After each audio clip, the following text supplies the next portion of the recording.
The herald announced her as a charity case, and the whole of the winter court turned to look at the woman in the patched gray wool who had walked into a room full of silk.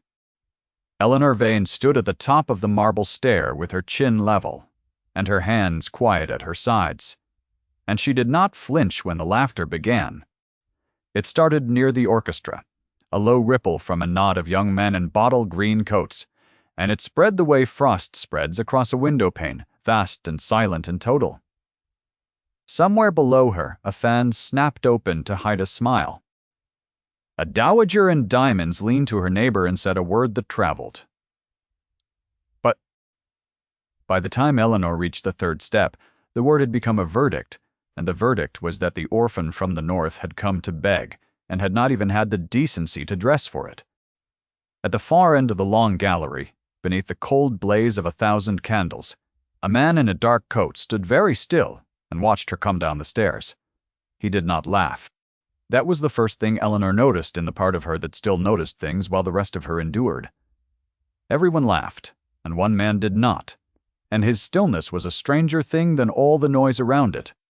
She did not know his name yet. She knew only that he stood at the head of the room where the highest in the land stand, and that his eyes had found her the moment she appeared, and that they had not let go. What none of them knew, not the dowager with her traveling word, not the young men in green, not even the still man at the end of the hall, was that the woman in gray had not come to court to beg for anything. She had come to collect what was hers, and the rags she wore had been chosen on purpose, the way a soldier chooses the ground he will fight on. Stay with me through the cold of this first night, because the woman they were laughing at had already decided how the season would end. 6 months earlier, Eleanor had buried her father in the frozen churchyard at Aldermere, with 3 mourners present, and a north wind taking the vicar's words apart before they could finish. Henry Vane had been a gentleman of small fortune and large debts, a man who had loved books more than ledgers, and his daughter more than either, and when the fever took him, he left her a crumbling house, a stack of unpaid accounts, and a single sealed letter. She was not to open until she stood in London. The house went to a cousin under the entail before the grave was cold. The accounts went to the creditors. The letter Eleanor kept against her body, beneath the gray wool, where no one would think to look for anything of value on a woman the world had already priced. To the county she had become a problem to be solved. The neighbors who had dined at her father's table now sent their condolences by servant and their advice by post, and the advice was always the same. A young woman of 24, with no fortune and no protector, had 2 roads before her, and both of them led to someone else's house, where she would be useful and unpaid and grateful. She could go as a governess. She could go as a companion to an elderly relative. She could, if she were sensible, accept the suit of the widowed apothecary in the next village who wanted a wife to keep his accounts. The world had decided what Eleanor Vane was for, and it was waiting, with some impatience, for her to agree. She had read the letter on the mail coach south, somewhere past Grantham, with the winter fields sliding gray past the window and a stranger's elbow against her own. What her father had written changed the shape of everything she thought she knew, and it set her face toward London not as a supplicant but as a claimant. She did not weep over it, though she wanted to. She folded it again along its worn creases and put it back against her heart and watched the road. And by the time the coach reached the city, she had become someone the county would not have recognized. The man who had not laughed was Marcus Thorne, the Duke of Ashford, and he was the coldest man in England. This was not Eleanor's judgment. It was the settled opinion of the entire ton, repeated at every dinner table from Mayfair to the river, and it had been earned across 3 winters of perfect glacial courtesy. The Duke attended what he was obliged to attend and refused everything else. He danced with no one. He courted no one. He had a face that gave away nothing, and a fortune that could have bought half the room. And the mothers of the season had long since stopped sending their daughters in his direction, because a girl returned from that particular quarter looking as though she had been weighed and found to be of no especial interest. There was a story behind the coldness. There was always a story. Yet Ashford did not tell it, and so the room had written its own, and the room's story was simply that the Duke had no heart to give. He had watched Eleanor come down the stairs because she was the only person in the room who was not performing. That was the thing his eye had caught before. His mind had named it. Every other woman in that gallery had spent the day being assembled, and the assembly showed, in the careful tilt of every head, and the practiced grace of every gloved hand. The woman in gray wool had simply walked in as though she had somewhere to be. Her gown was wrong. Her hair was dressed by her own hands, and she carried herself like a person who had stopped being afraid of something larger than a ballroom. Ashford had spent 3 years learning to read a room for threats and for lies, and the woman on the stair was neither, and he could not look away from her, and he was irritated by exactly how much that was true. A dowager in deep purple intercepted Eleanor at the foot of the stairs before she had gone 3 steps into the room. This was Augusta, the Dowager Marchioness of Crail, and she had appointed herself the guardian of the season's standards some 40 years before, and had never once been relieved of the post. She had a fan of carved ivory, and a way of holding it a half-inch too high, so that she seemed always to be deciding whether you were worth lowering it for. She lowered it now very slightly, the way a queen might acknowledge a petitioner, and she looked Eleanor over from the worn hem to the plain coil of dark hair with an attention that was meant to be felt. "You have lost your way, I think," the dowager said, and her voice carried because she meant it to. "The servants' entrance is to the rear. Someone will see you fed." The nearest faces turned to enjoy it. Eleanor felt the heat climb her throat, felt her pulse jump at her wrist beneath the glove, and she kept her chin level through all of it, because she had practiced this in a cold room in cheap lodgings for a fortnight. She had known there would be a first blow, and she had known it would come from a woman like this, and she had decided in advance exactly how little she would give in return. "I have not lost my way, my lady," Eleanor said. "I have come a very long road to find it." A beggar with a turn of phrase. The dowager's smile did not reach anything above her mouth. How the North does breed them. "Run along, child. This is no place for charity cases, and we have a long evening yet." There it was, the word said aloud, in front of the witnesses who would carry it. Charity case. Eleanor inclined her head, as though she had been given a gift, and stepped around the older woman and walked on into the room, and behind her the dowager's voice resumed its work lighter now, telling someone that, really, the things one was forced to endure. Across the gallery, Ashford watched the small gray figure refuse to be moved, and something in his chest he had thought safely frozen turned over once, slowly, like a key in an old lock. Eleanor had come to court that night for one reason, and his name was sewn into the letter against her heart. She did not look for him in the crowd. She did not yet know his face. She knew only that the man her father had named, the man who held the proof of what had been stolen from the Vane family, was somewhere in these gilded rooms, and that she had until the end of the season to reach him before the cousin who had taken her house finished the work of erasing her name. She moved through the gathering like a woman crossing a frozen river, testing each step, and she let them laugh, and she counted the faces, and she waited. It was a child who first saw her clearly. In a window embrasure at the side of the gallery, half hidden by a fall of crimson curtain, a small boy of perhaps 6 sat alone with his knees drawn up and his face turned to the dark glass. He wore mourning black, too fine and too stiff for a child, and he had been placed there by a governess who had then gone to enjoy the music, and he was crying in the silent, practiced way of a child who has learned that crying loudly brings no one. The whole bright room flowed past him and did not see him. Eleanor saw him on her second turn about the floor, and she did not hesitate. She crossed to the window and sat down on the cold stone ledge beside him, as though it were the most natural thing in the world.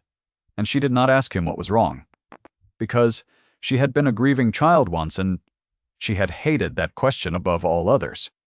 She asked him instead what he could see in the glass. The boy was so startled to be addressed at all that he answered.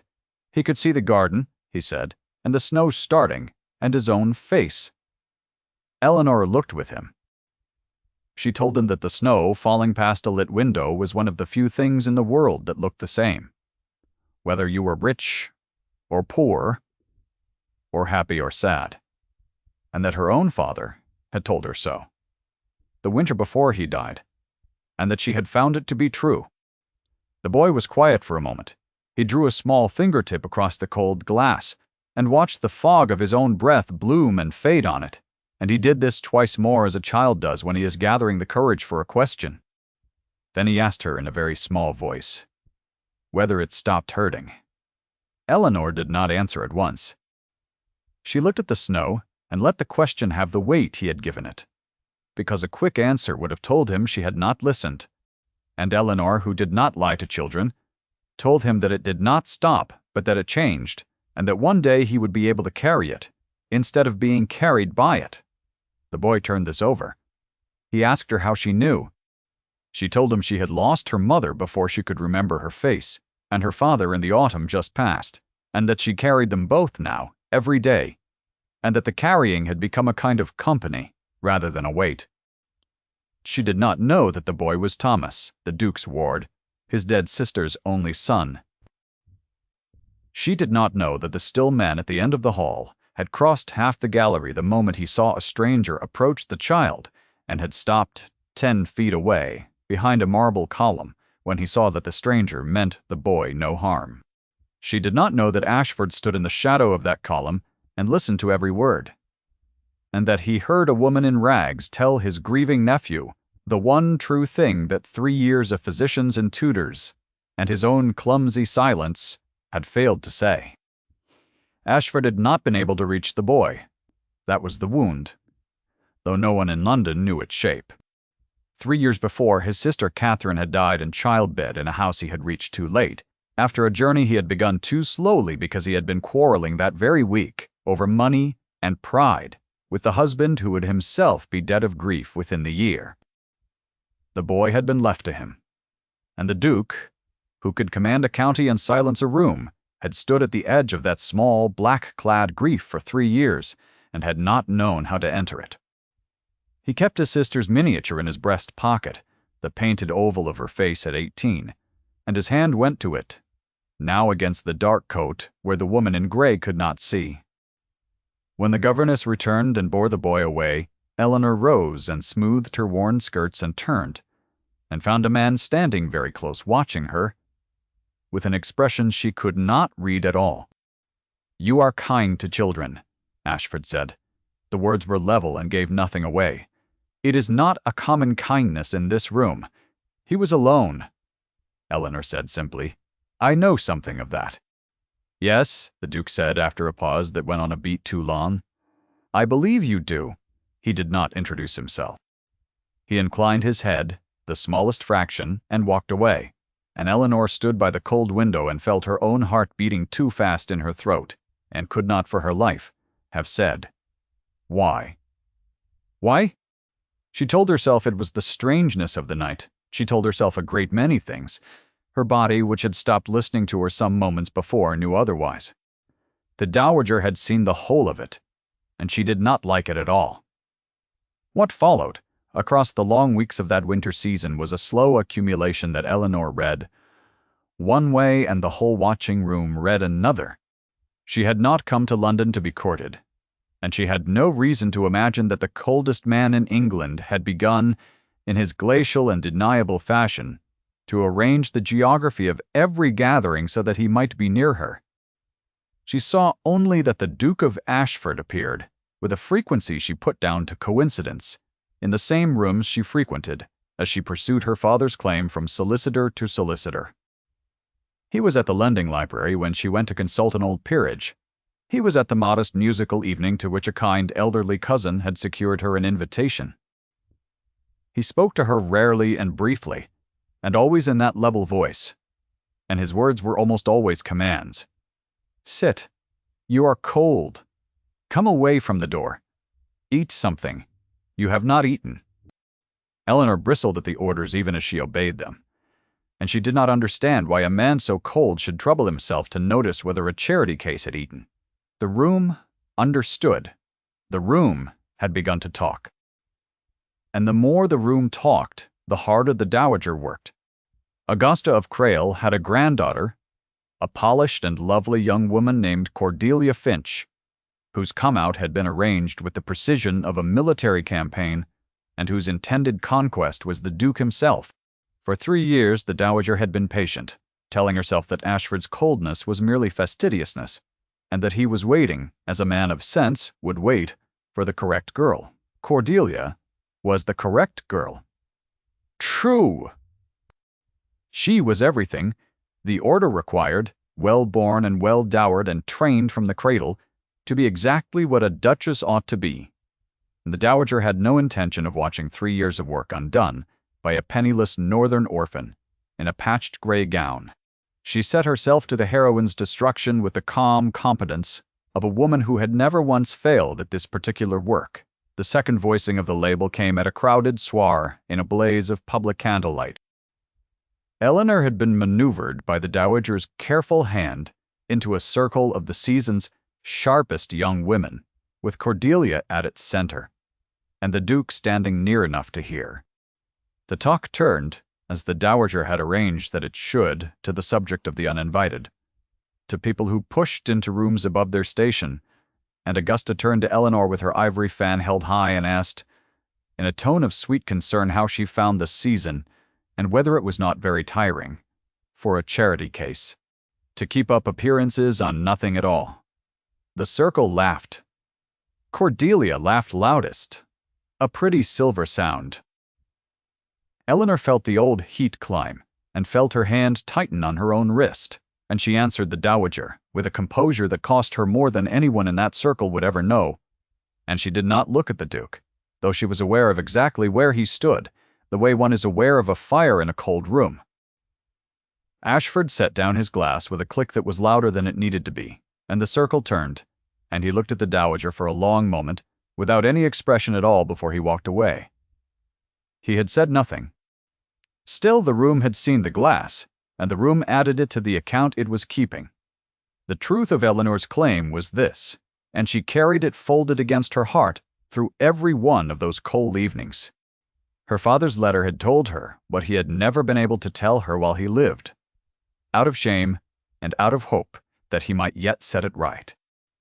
20 years before, Henry Vane had owned a valuable property in the north, a holding called Marsh End that ran to good farmland and a small but profitable mill, and he had been cheated out of it by his own elder brother through a forged deed and a bribed clerk in the years when Eleanor was an infant and her mother newly dead. The brother was Eleanor's uncle, and his son was the cousin who now held Aldermere under the entail, and the family had grown comfortable on land that had been stolen. Henry had never had the money to fight it. What he had kept was the one thing that could undo it, the original deed of settlement, the true one, and he had entrusted it, years ago, to the only man of rank he had ever fully trusted, a man who owed him a debt of honor from the war. That man had since died, and the deed had passed with the rest of his papers and his title to his heir. The heir was the Duke of Ashford. Eleanor had come to London to find a stranger, and ask him to return a piece of paper that would either restore her name or, if he chose to side with the family of property against a woman of none, finish her. She had not yet found the courage, or the moment, to tell him. And every cold command he gave her, every glass he set down too hard, made the asking harder, because she could not tell whether she was approaching a man who would help her, or a man who would weigh her exactly as the room had and find her wanting. The night the season turned, the Duke found her in a library at the edge of a great ball, and the asking was taken out of her hands.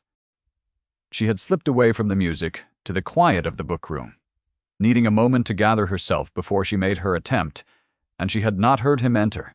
She turned from the shelf with a volume in her hand and found Marcus Thorne standing between her and the door, candlelight moving on the spines of 1,000 books behind him, his face for once not perfectly composed. He had followed her. He did not pretend otherwise. "You came to London for a reason," he said.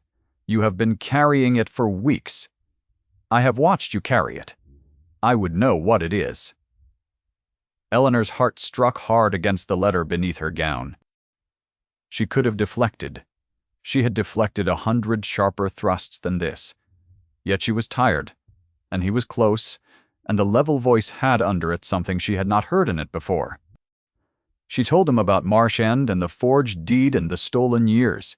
She told him about her father's shame and the letter against her heart. And she told him the name of the man who held the proof, and watched the name land, and watched the Duke of Ashford go very still as he understood that the woman in rags had crossed the whole of England to find him, and had then spent 6 weeks unable to ask.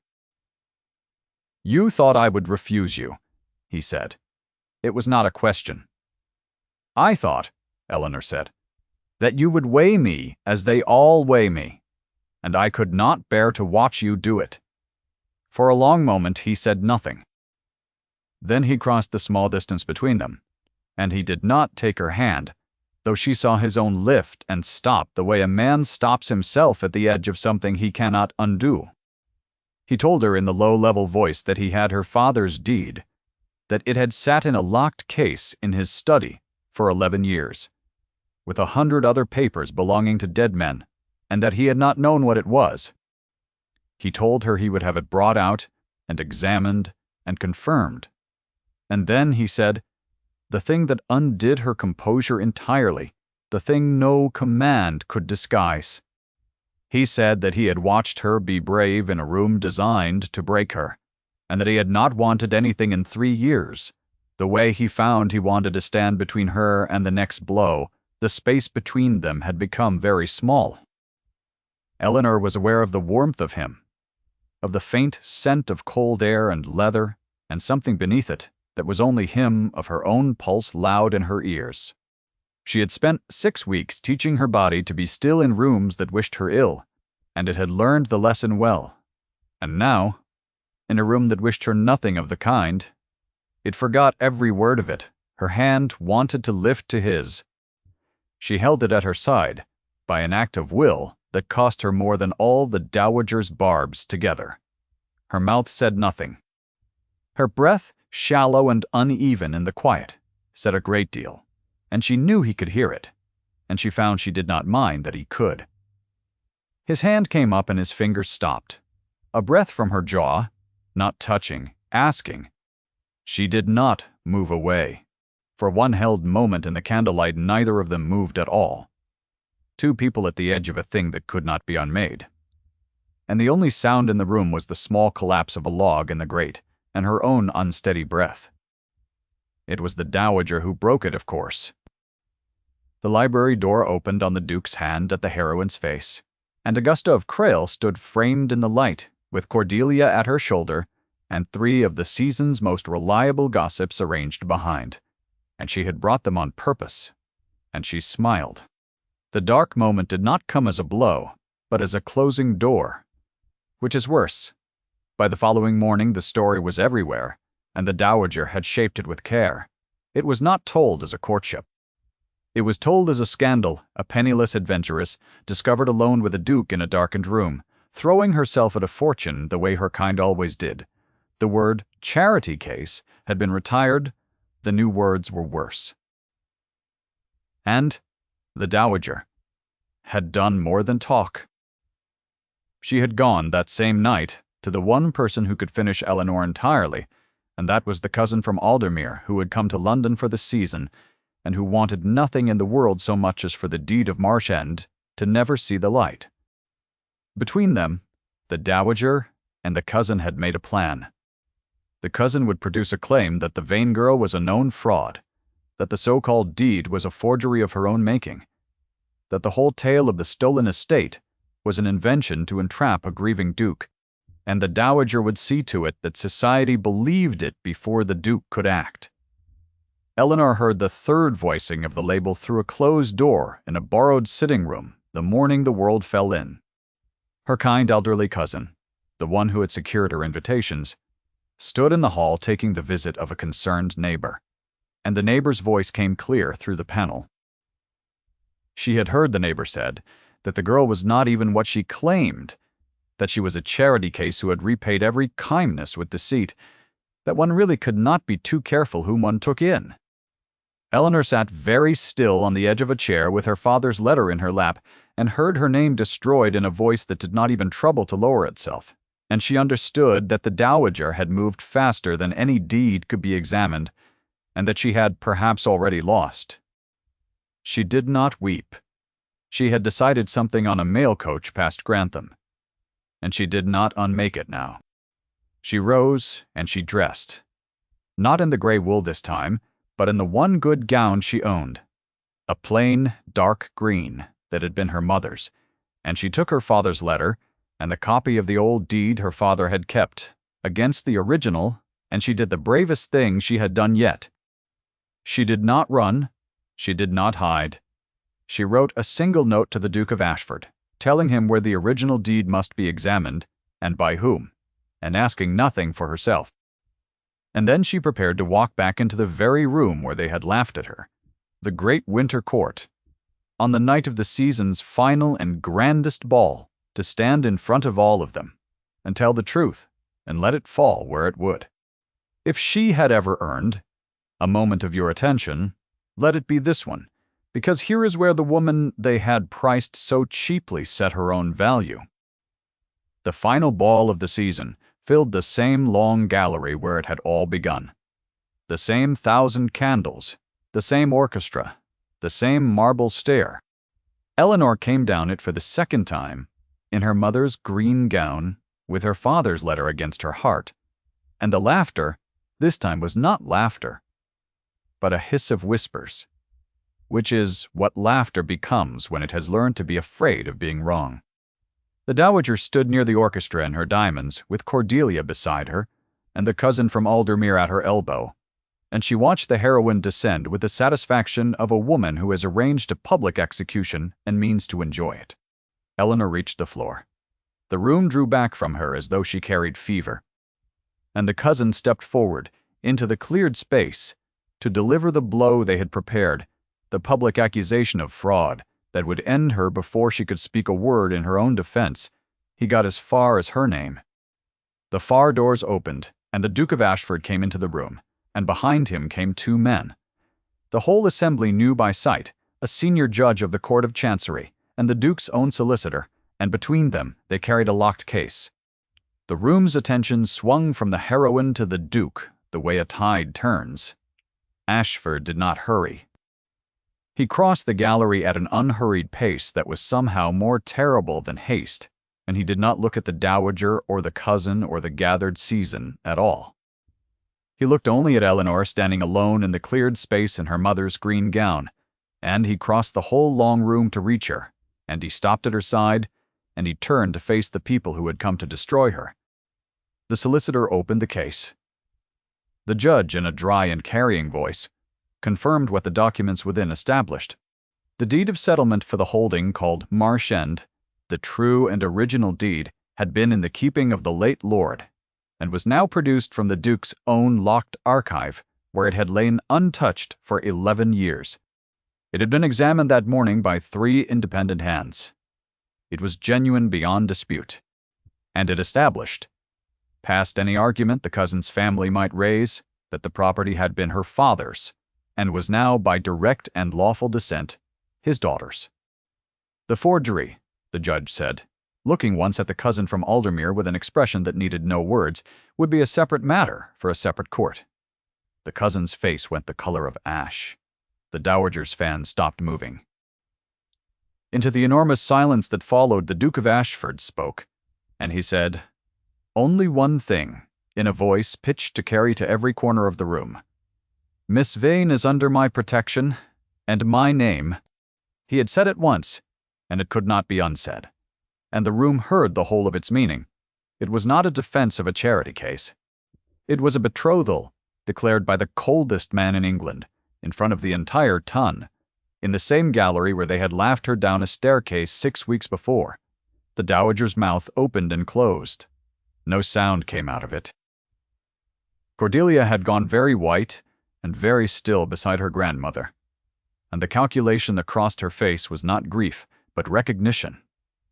The recognition of a young woman who has just understood that the script she was raised inside does not, in fact, run everywhere.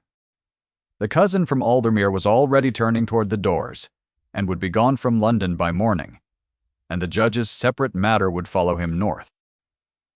Eleanor stood in the center of the turned and silent room, and did not feel triumph. She felt instead the strange, light grief of a thing finally set right, and she felt the warmth of the man beside her, and she felt her father's letter against her heart, as though it had grown suddenly weightless, its long task done. She did not look at the dowager. She had decided, on a mail coach past Grantham, that she would not gloat, and she did not. She looked at the snow beginning again past the tall windows, the same snow falling the same way on the rich and the poor alike. And she let the room rearrange itself around the truth in its own time. The dowager left early. There was nothing else for her to do.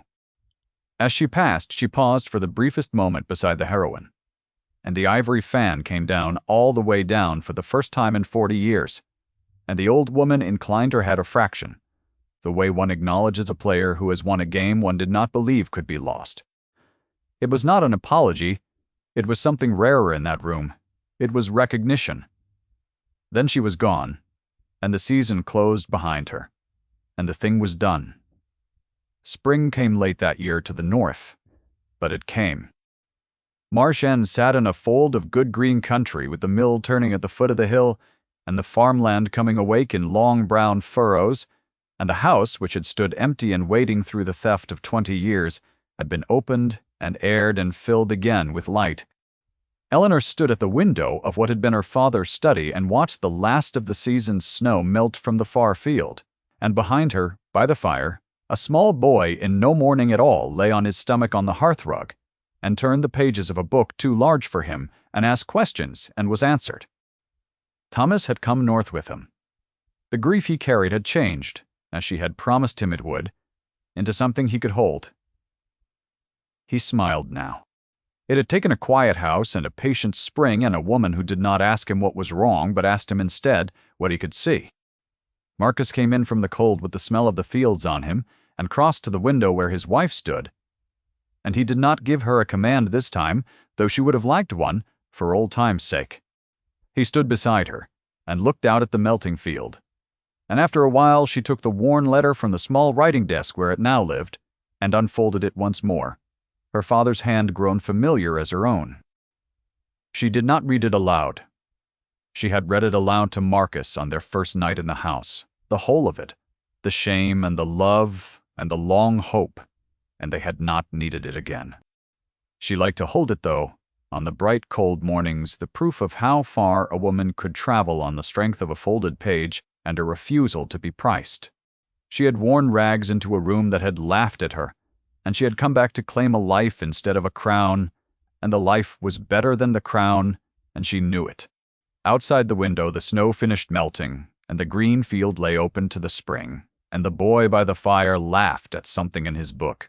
A real laugh, the first one Marcus had heard from him in 3 years.